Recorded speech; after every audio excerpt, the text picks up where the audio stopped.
I'm actually kind of curious, David, as you've been kind of marketing XState, bringing this to the world, do you have any insight into why the front end world in particular has been so slow to adopt state machines and be interested in this? Yeah, and trust me, it's been an uphill battle because first of all, we don't like being told that the way that we're doing things is like not the best way to do them. You could have just stopped right there where you're like, we don't like being told anything. Yeah.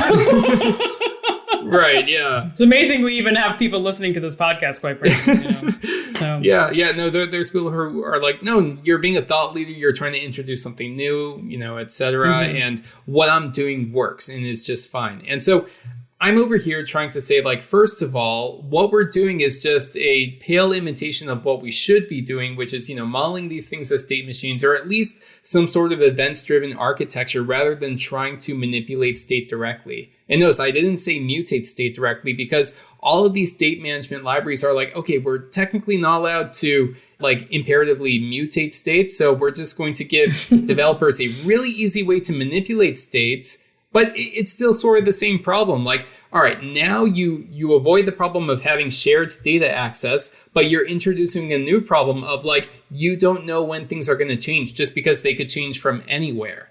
And that's a huge problem. But yeah, XA takes the approach of, something that's been around for, just many, many decades. And also, we were talking in the break about like how someone was like, why do we even need state machines anyway? The way I'm doing things works just fine. So I'm sort of rallying against that works just fine because that's only half the battle. Like, we don't code just to make something work. We code to make it work, to prevent it from not working, and to also communicate to the rest of our team, and ideally even to users and designers and other people, how the app is supposed to work.